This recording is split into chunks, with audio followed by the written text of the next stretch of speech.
SI నన్ను వదలట్రా, చంపేస్తాడు. నాతో ఉంటే మిమ్మల్ని చంపేస్తాడు.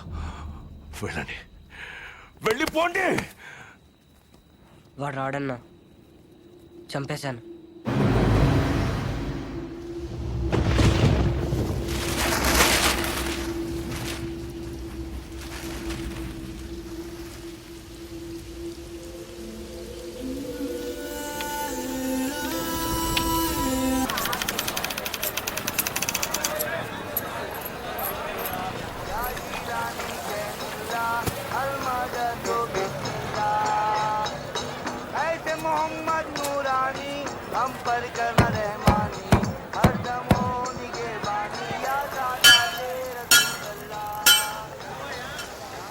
వచ్చాడు. గమనిస్తూ బాబు, మ్యాట్నిక్ సినిమాకి వెళ్దాం అనుకుంటున్నా. నువ్వు ఎక్కడంటావు? పక్క రోడ్లో రెడ్ కలర్ ఫోర్డ్. రెడీగా తను అవగానే వచ్చేస్తా. లేట్ చేయకు.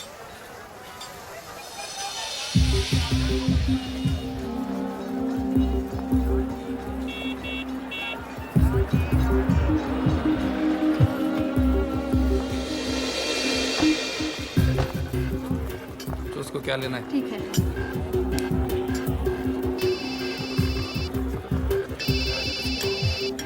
हेलो, साले को मार डाल, समझा? नाटक नहीं बनता अपने साथ। हाँ ठीक है, चल। हाँ देख तू, समझा? कोई भी हालत में काम होना बनता है। नहीं हुआ ना, समझ जा। और क्या?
నీ అబ్బా జరగరా. కాదు, గేదెంతో తెలుస్తుంది.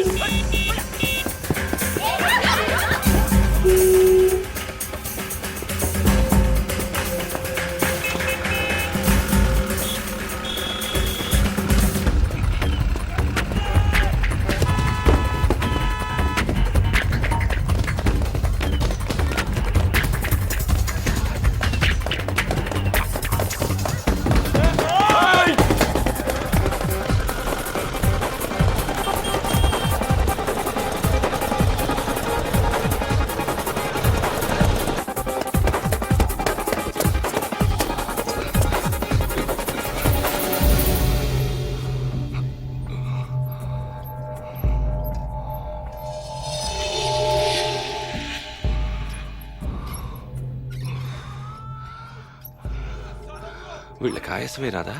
దూకటం రాదనుకుంటా.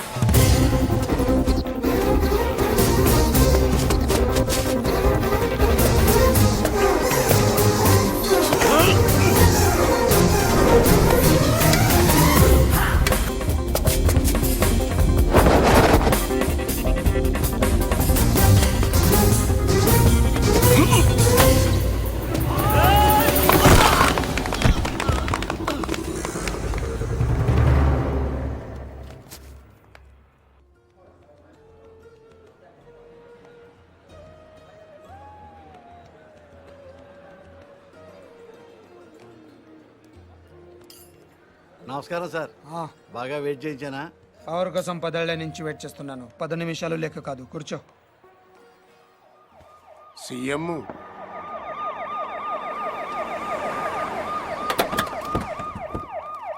ఈసారి కూడా ఈయనే వస్తాడంటున్నారు. రాకూడదు. పదవి లేని పొలిటీషియన్ అంటే మొగడలోని ఆడదానితో సమానం ఫరూక్. జీ ప్రతివాడు ఈలేసిస్తాడు. జీ వాల్యూ ఉండదు. చివరికి నీలాంటి వాళ్ళు కూడా వెయిట్ చేయిస్తారు. అయ్యో అది కాదు సార్. ఎగ్జాంపుల్కి చెప్తున్నాను. ఈసారి మనం కొట్టాలి ఫరూక్, లేకపోతే లాభం లేదు. ఆల్రెడీ పేపర్ వాళ్ళు మర్చిపోయారు. జనం కూడా మర్చిపోతే కష్టం. మీరు అలా అనకండి సార్. ఓటుకు వేయించి కొందాం, చాలకపోతే ఫుల్ బాటిల్ కూడా ఇద్దాం. పుల్లగా తాగి పడుకుంటారు. ఓటు వేయడానికి ఎవడు రాడు. మరీ మంచిది, మనమే హ్యాపీగా రిగ్గింగ్ చేసుకుందాం. ప్రతిపక్షంలో ఉన్న మనమే రెగించేస్తే పవర్లో ఉన్నాడు వాడంతా చేయగలడు బాజిరెడ్డి. పోనా వేసేద్దాం. అలా చేస్తే వాడి పుట్టి పట్టుకుని వాళ్ళ వేడ సీఎం అవుతుంది. మరేం చేయాలి? నన్ను చంపాలి. ఓ కుర్రాడు 10th వెళ్ళి ఇంటికి వచ్చాడు అనుకో, అందరూ వాడిని తిడతారు. అదే వాడు రిజల్ట్స్ చూసుకోగానే దారిలో ఏనుతులను దుక్కి జనం బయటికి లాగి ఇంటికి తెచ్చారనుకో, అందరూ వాళ్ళని ఓదారుస్తారు. ఫస్ట్ కేసులో పరీక్ష తప్పాడిని వాడి మీద కోపం ఉంటుంది. సెకండ్ కేసులో చచ్చి బతికాడిని సానుభూతి ఉంటుంది. నాకు అదే కావాలి, సానుభూతి. అందుకే నా మీద హత్యా ప్రయత్నం జరగాలి, కానీ నేను బతకాలి. ఫరూక్, రేపు 10వ తారీఖున మన పార్టీ ఎన్నికల ప్రచారం ప్రారంభమవుతుంది.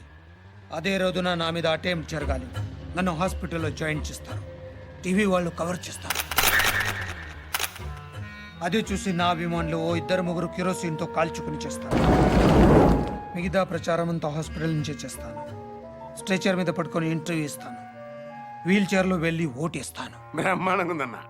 Wheel chair to CM chair. దీనికి బాగా ఖర్చు అవుతుంది సార్. ఎందుకు? చంపాలంటే 1116 కూడా చేసేవాళ్ళు ఉన్నారు. బీహార్ నుంచి వస్తారు, చంపి వెళ్ళిపోతారు. కానీ మీరు బతకాలంటే మాత్రం ప్రొఫెషనల్ కావాలి సార్. ఎంత ఖర్చైనా పర్లేదు, అలాంటి వాళ్ళని తెప్పించావు. ఎక్కడి నుంచో తెప్పించక్కర్లేదు సార్, ఇక్కడే ఉన్నాడు. అవునన్నా, హైదరాబాద్ బాగా డెవలప్ అయింది. ఏం కావాలన్నా ఇక్కడే దొరుకుతుంది. ఇంతకి ఎవడాడు?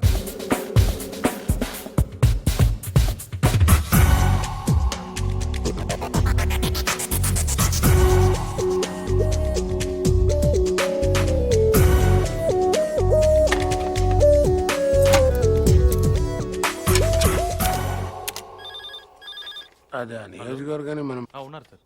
సార్ ఫోన్ హ్మ్? మీకే సార్. హలో, ఎవరు? ఫరూక్ మీతో మాట్లాడమని చెప్పాడు. ఒక నిమిషం చూడు. హలో, నేను బాజిరెడ్డిని చెప్పమ్మా. ఫోన్ శివారెడ్డికి ఇవ్వండి. నాకు చెప్తే శివారెడ్డి చెప్పినట్టే. మిమ్మల్ని కాలిస్తే ఆయన కాల్చినట్టేనా? జోకులు బాగా వేస్తావే. గన్ను కూడా బాగా కాలుస్తాను. మనకు కావాల్సింది కూడా అదేలేమ్మా. ఫరూక్ అంతా చెప్పుంటాడు కదా, మర్డర్ జరగాలి కానీ మనిషి మాత్రం మిగలాలి. 1.5 అవుద్ది. ఎంత? 1.5. బాగా ఎక్కువ కదా. పొలిటికల్ కన్సెషన్ ఏం లేదా అమ్మా? పోనీ గిఫ్ట్ కింద మిమ్మల్ని ఫ్రీగా కాల్చిన. అంత గిఫ్ట్ మనకు వద్దులే కానమ్మా. ముందు 75, పని అయ్యాక 75, ఓకేనా? పని అయ్యాక నేను దొరికిపోతే? మొత్తం తీసుకుని నువ్వు మిస్ అయిపోతే? నాకు మర్డర్ చేయటమే వచ్చు, మోసం చేయటం రాదు. ఓకేనయ్యా, ఒకేసారి ఇచ్చేస్తాను. కానీ ఇచ్చే ముందు మన ఇద్దరం ఒకసారి కలవటం ఫార్మాలిటీ కదా. అవసరం లేదు. మాకు అవసరం. 1.5 ఇస్తున్నామయ్యా. కనీసం నీ ఫోటో చూసే భాగ్యం కూడా మాకు లేదా? గన్ చూడాలనుకోండి, తప్పు లేదు. కానీ బుల్లెట్ చూడాలనుకోవద్దు, చచ్చిపోతారు. డబ్బుల్ని 1000 రూపాయల డినామినేషన్లో బండిల్ కట్టండి. ఆ బండిల్ను ప్లాస్టిక్ కవర్లో ప్యాక్ చేసి ఆ ప్యాకెట్ని రెడ్ కలర్ VIP బ్యాగ్లో పెట్టండి. మీ మనిషిని రేపు రాత్రి 9ంటికి బ్యాగ్తో సహా బేగంపేటలో లోకల్ ట్రైన్ ఎక్కమనండి. బ్యాగ్ని సీట్ కింద పెట్టి గట్కేస్తులో బ్యాగ్ వదిలి దిగిపోమని చెప్పండి. రా దిగాడా? లేదు సార్. నువ్వు అక్కడే ఉండు. ఆడు మన ఎర్ర బ్యాగ్తో దిగుతాడు. ఫాలో చేసాడు, ఎక్కడికి వెళ్తున్నాడు చూసి నాకు ఫోన్ చేయి. అలాగే sir. Sorry. It's okay. Okay ఏంటి ఓకే? మీకా సార్? ఆడికి చెప్పాను. వాడిని చూసావా? వీడు ఆడుగా సార్, వేరేవాడు. వీడి వాడు కాకుండా వేరే వాడు అయినప్పుడు వాడు ఇంకెవడో అయి ఉంటాడు కదా సార్. ఒరేయ్, ఆబ్రెయిన్ నా కొడక 1-2 కాతరా 1.5 లెక్కటానికి ఒక రోజు అట్టింది. సార్ సార్ ట్రైన్ కదిలింది. అట్టగా చూస్తా ఉండు, తర్రని వెళ్ళిపోద్ది. అవును సార్. ఎక్కి చావు. సార్ బ్యాగ్ ఉందా? ఉంది సార్, ఆ. కానీ డబ్బులు లేవు సార్. ఆ? సార్ అది ఎవడో నా వెనకాల కూర్చున్నట్టున్నాను సార్. వెనక కూర్చుంటే మనం చూడలేం కదా సార్. నా కొడుకు డబ్బులు తప్పేశారు సార్.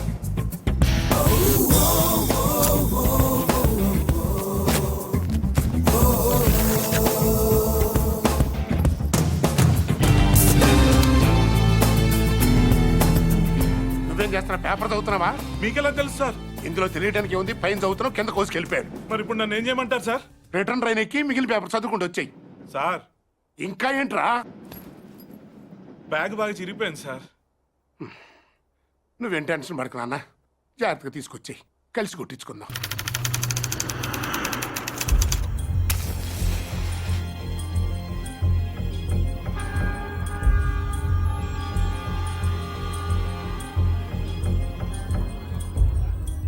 నేను ఆ బిల్డింగ్లో ఉంటాను, 9th ఫ్లోర్. రేపు ఒక కారు అద్దెకి తీసుకో. మనకు తెలిసిన వాళ్ళ దగ్గర వద్దు, కార్ కావాలి. ఏదైనా కొత్త ట్రావెల్స్ చూడు. లైసెన్స్ కావాలి. అడ్వాన్స్ 10,000.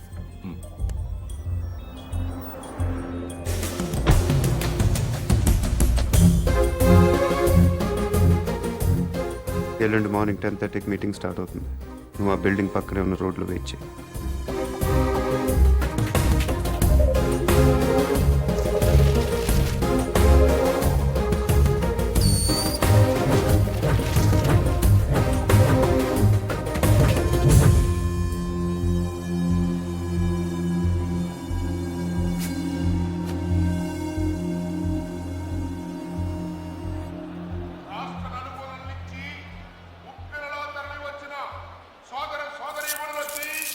పార్టీ అభిమానులకి, పార్టీ కార్యకర్తలకి, జిల్లా నాయకులకి, పత్రికా ప్రతినిధులకి, మీడియా వారికి, పోలీసు సిబ్బందికి మా హృదయపూర్వక నమస్కారాలు తెలియపరుచుకుంటున్నా. ప్రస్తుతం అధికారంలో ఉన్న పార్టీ మీద మీరు ఎంత అసంతృప్తితో ఉన్నారో మాకు బాగా తెలుసు. వాళ్ళు అప్పులు చేస్తే మీరు వడ్డీలు కట్టారు, వాళ్ళు తప్పులు చేస్తే మీరు పన్నులు కట్టారు. అధికార పార్టీ వైఫల్యాన్ని, ఈ ధనవంతులకి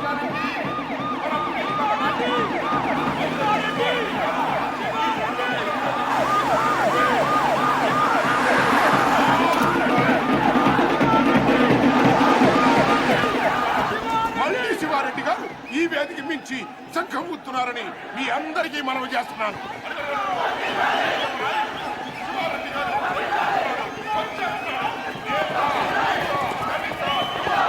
మైనారిటీ, ముఖ్యంగా మహిళల యొక్క ఆశాజ్యోతి మన పార్టీ అధినేత, మన అన్న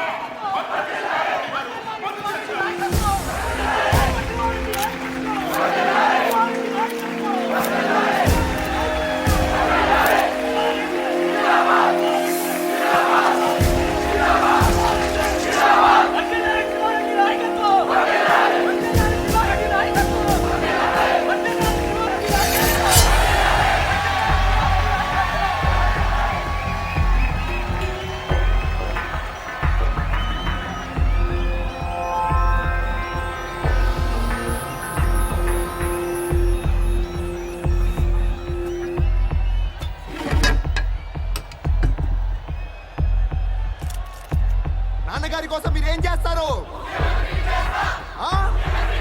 గట్టిగా అసెంబ్లీకి నిలబడాలి. ఇప్పుడు నాన్నగారి గురించి ఏం చేస్తారో చెప్తారు.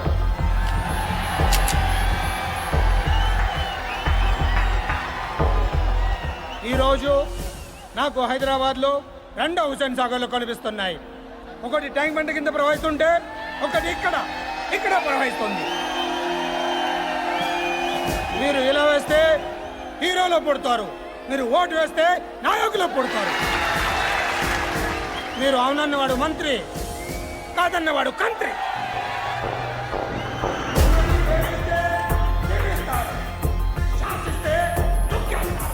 మీ పేరు జనం, అసలు పేరు ప్రభంజనం. అలాంటి మీరు ఇంతమంది తమ్ముళ్ళు, చెల్లెళ్ళు, అభిమానులు ఈ మీరందరూ నాకు తోడుగా ఉండగా నన్నెవరు ఏం చేయలేరు. మీ ఆఫీస్లో ఉన్నంత వరకు నన్నెవరు ఏం చేయలేరు. నన్నెవరు ఏం చేయలేరు.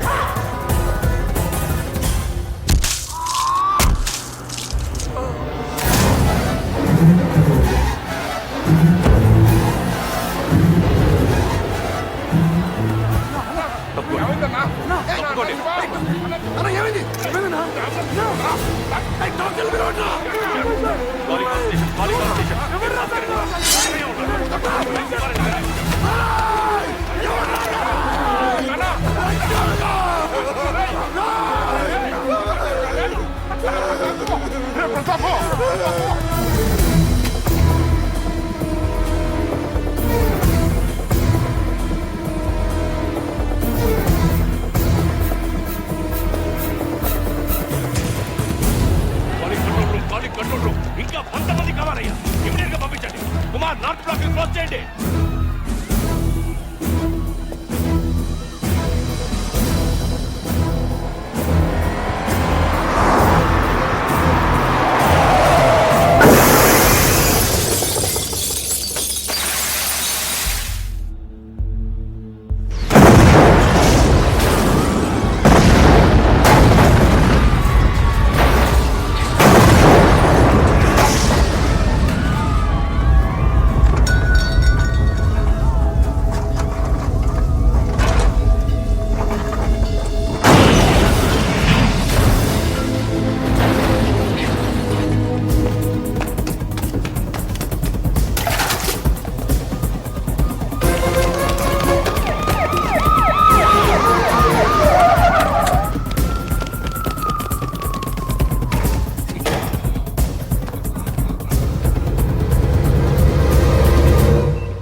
Got him.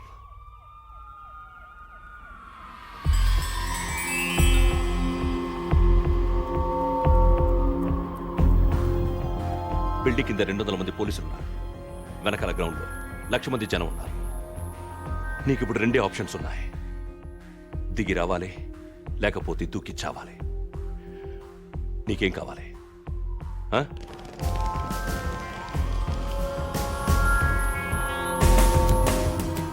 You have only 3 seconds. 1, 2, 3.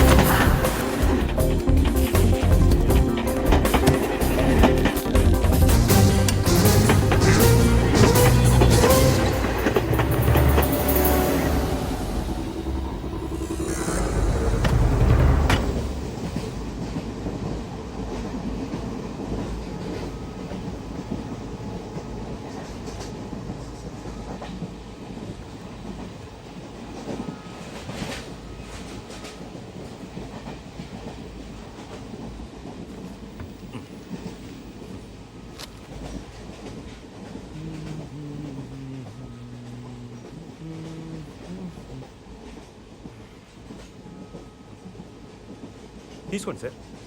No thanks. పర్లేదు తీసుకోండి, బాగుంటుంది. ఎక్కడికి వెళ్తున్నారండి? ఎక్కడికి వెళ్తున్నారు? ఉండరా జ్వరం. ఓ, మాది పక్కనే బాసలపూడి, బాగా ఫేమస్, మీకు తెలిసి ఉండదులేండి.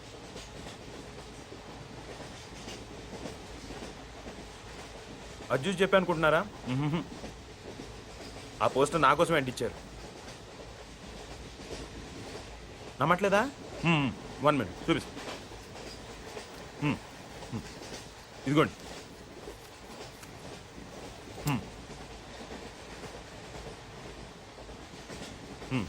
పార్క్ సత్యనారాయణమూర్తి మా తాతయ్య, ద గ్రేట్ బాసర్లపూడి. చెప్పాను కదా మా ఊరు.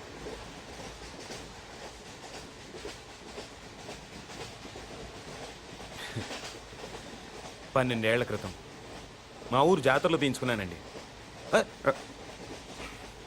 పర్లేదు సార్, వదిలేయండి. బేసిక్గా నా జాతకమే అంతండి. మనకు నచ్చింది ఉండదు. చిన్నప్పుడే అమ్మ నాన్న పోయారు. మిగిలిన తాతయ్యను వదిలేసి 12 ఏళ్ల క్రితం నేను పారిపోయాను. అందుకే ఇది. ఈ 12 ఏళ్ళు ఎక్కడో గుజరాత్లో ఓ కాంట్రాక్టర్ దగ్గర పనిచేస్తూ బతికానండి. మొన్న హైదరాబాద్ వస్తే పోస్ట్ ఆఫీస్లో పోస్టర్ కనిపించింది. ఆశ్చర్యం వేసింది. 12 ఏళ్ళ నుంచి వాళ్ళు నా కోసం వెతుకుతున్నారంటే వాళ్ళు నన్ను ఇంకా మర్చిపోలేదు. ఇన్నాళ్ళు వాళ్ళు నేను ఎంత బాధ పెట్టానో తలుచుకుంటే ఆ మీద నాకే ఆశయం వేసింది. అందుకే వెంటనే టెలిగ్రామ్ ఇచ్చేసాను వచ్చేస్తున్నానని. ఈ పాటికి అందరూ ఎదురు చూస్తూ ఉంటారు.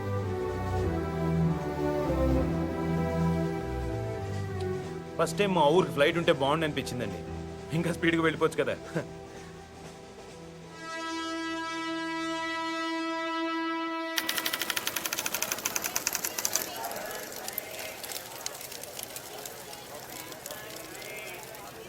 బాబు ఇది ఏ స్టేషను? Railway station. ఆ?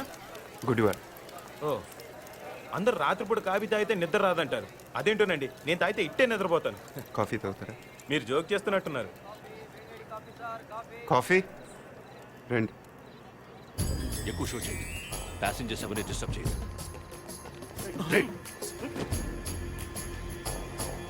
Body brown jacket.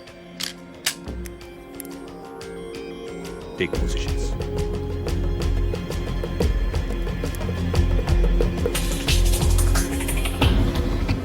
బ్యాగ్లో బిస్కెట్ ఉన్నాయి, ముంచుకు తింటే బాగుంటాయండి.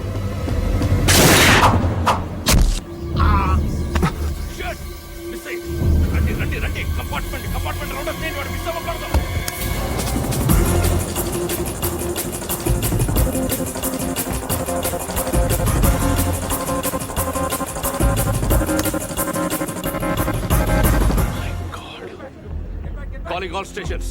హంతకుడు తప్పించుకున్నాడు. డౌన్ ద లేన్ అన్ని స్టేషన్స్ అలర్ట్ చేయండి.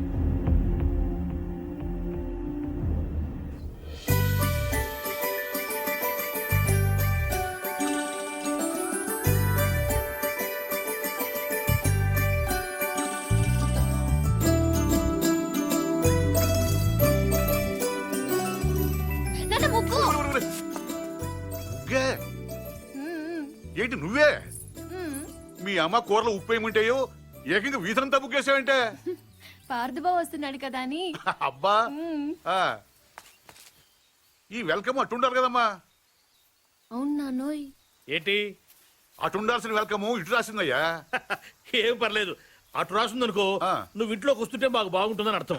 అదే ఇటుందనుకో నువ్వు వెళ్ళిపోతుంటే మాకు ఇంకా బాగుంటుందని అర్థం. కదా దానికి ఇంత కష్టపడి వెల్కమ్ రాయటం ఎందుకు? బై అంటే సరిపోద్ది కదా. ఆ? ఈ కాన్సెప్ట్ మీ నాన్నకి ఇంకా అర్థమైనట్లేదు. ఎక్కడికి వెళ్తున్నారు? పార్సల్ తీసుకురావడానికి స్టేషన్కి వెళ్తున్నాం. ఎలా గుర్తుపడతారు? పెద్దాడైపోయి ఉంటాడు కదా. కదా వాడు మనం గుర్తుపడతాడే పద. ఇప్పుడు మీరు ముసలాళ్ళు అయిపోయారు కదా. దేవుడా, కూతుర్నేమంటే క్వశ్చన్ బ్యాంక్ ఇచ్చావా తండ్రి? రారా. అయ్యో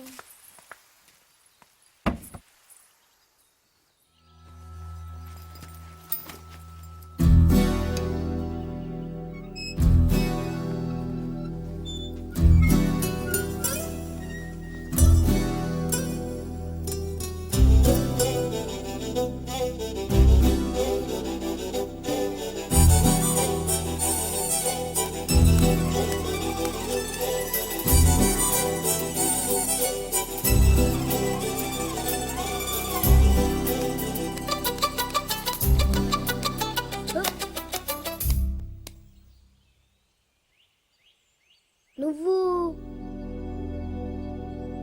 పార్దు అమ్మా బావొచ్చాడు. అమ్మా అమ్మా అత్తమ్మా. ఏయ్, ఎందుకు అరుస్తున్నావు? పార్దు బావొచ్చాడు. అమ్మా బావొచ్చాడు. లలిత పట్టుకో, జాగ్రత్త. బాగా పొడిగయ్యాడే. నేనే అనుకుంటే నాకంటే హైట్ ఉన్నాడు. అవునవును. పెద్దత్త గుర్తుపట్టలేదా? పార్దు, ఇన్నాళ్ళు ఎక్కడ ఉన్నావురా? అక్క అన్న ఇలానే ఉన్నాడు. ఏరా, ఇన్నాళ్ళకి కనీసం మమ్మల్ని ఒక్కసారి కూడా చూడాలనిపించలేదురా నీకు? నీకోసం అక్క ఎంత ఎప్పుడెప్పుడు వస్తావా అని ఎంత కళ్ళ నుంచి మేము ఎంత బెంగ పెట్టుకున్నాం తెలుసా? చాలా ఆనందంగా ఉందిరా. దేవుడి దయ వల్ల ఇప్పుడైనా తిరిగి వచ్చేసాం. మాట్లాడవేంట్రా? రా పార్దు రా.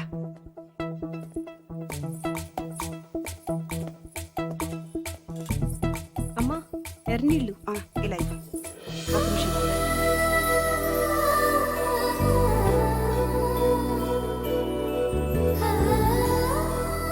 అక్కడే నిలబడిపోయావే రా రావే దీనికి సిగ్గు ఎక్కువ గుర్తుపట్టలేదా పూరి బయట పారిపోసేసిరా వెళ్ళు దా.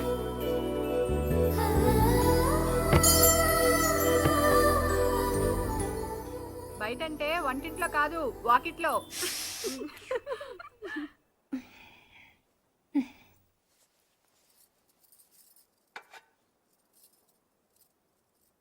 ఈ రాముణ్ణి మీ అమ్మ పుట్టింటి నుంచి తెచ్చుకుందిరా. తను కష్టం వచ్చినా సుఖం వచ్చినా ఇక్కడికి వచ్చి దండం పెట్టుకునేది. ఏంటో వదినా అంటే రాముడు నా మాట వింటాడనేది. ఇప్పుడు మీ అమ్మ కూడా రాముడి దగ్గరికి వెళ్ళిపోయిందిగా. ఇంకా రాముడికి చెప్తే మీ అమ్మకు చెప్పినట్టే. అందుకే నువ్వు రాగానే ఇక్కడ తీసుకొచ్చాను. వదినా పార్దు వచ్చాడు.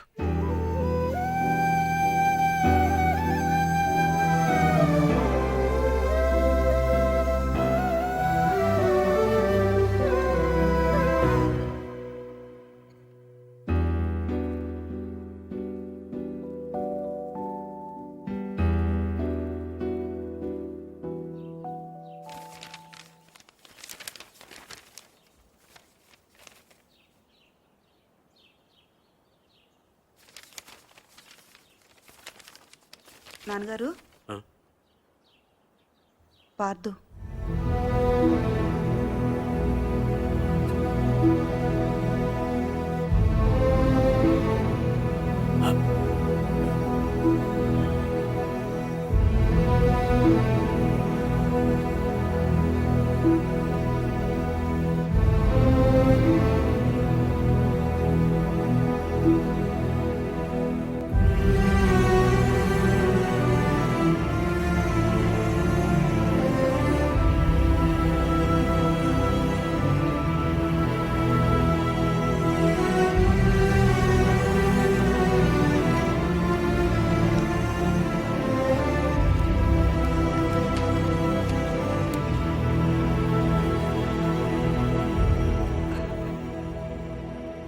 అదేం నాన్నగారు ఇన్నేళ్ల తర్వాత ఇంటికి వస్తే వాడితేం మాట్లాడరు.